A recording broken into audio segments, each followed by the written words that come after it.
Mr. Speaker, on Friday evening last, I received His Majesty's commission to form a new administration. It was the evident wish and will of Parliament and the nation that this should be conceived on the broadest possible basis, and that it should include all parties, both those who supported the late government and also the parties of the opposition. I have completed the most important part of this task. A war cabinet has been formed of 5 members, representing, with the Liberal opposition, the unity of the nation. The 3 party leaders have agreed to serve either in the war cabinet or in high executive office. The 3 fighting services have been filled. It was necessary that this should be done in one single day, on account of the extreme urgency and rigor of events. A number of other key positions were filled yesterday, and I am submitting a further list to His Majesty tonight.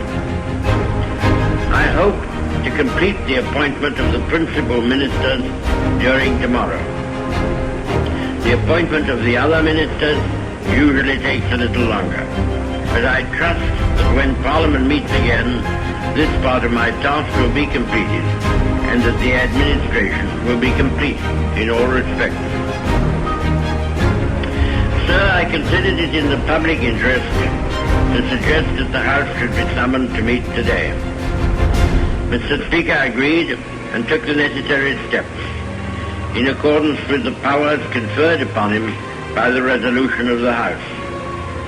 At the end of the proceedings today, the adjournment of the House will be proposed until Tuesday, the 21st of May, with, of course, provision for earlier meeting if need be. The business to be considered during that week will be notified to members at the earliest opportunity. I now invite the House, by the resolution which stands in my name, to record its approval of the steps taken and to declare its confidence in the new government.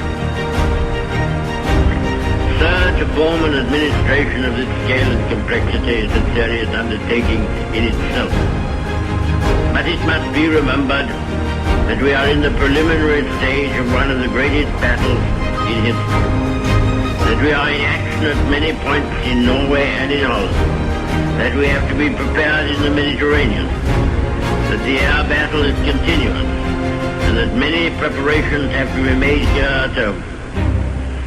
In this crisis, I hope I may be pardoned if I do not address the House at any length today.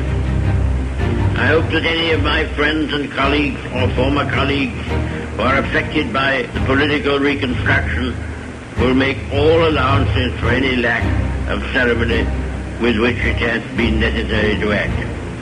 I would say to the House, as I said to those who have joined the government, I have nothing to offer but blood, toil, tears, and sweat.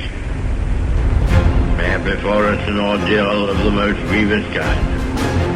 We have before us many, many long months of struggle and of suffering.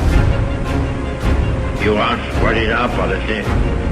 I will say it is to wage war by sea, land, and air, with all our might, with all the strength that God can give us. To wage war against a monstrous tyranny never surpassed in the dark and lamentable catalogue of human crime. That is our policy. You ask, what is our aim? I can answer in one word: victory. Victory at all costs. Victory in spite of all terror. Victory however long and hard the road may be. But without victory there is no survival. Let that be realized. No survival for the British Empire. No survival for all that the British Empire stood for. No survival for the urge and impulse of the ages that mankind will move forward towards its goal. But I take up my task with buoyancy and hope. I feel sure that our cause will not be suffered to fail among men. This time I feel entitled to claim the aid of all. I say. Come, then, let us go forward together with our united strength.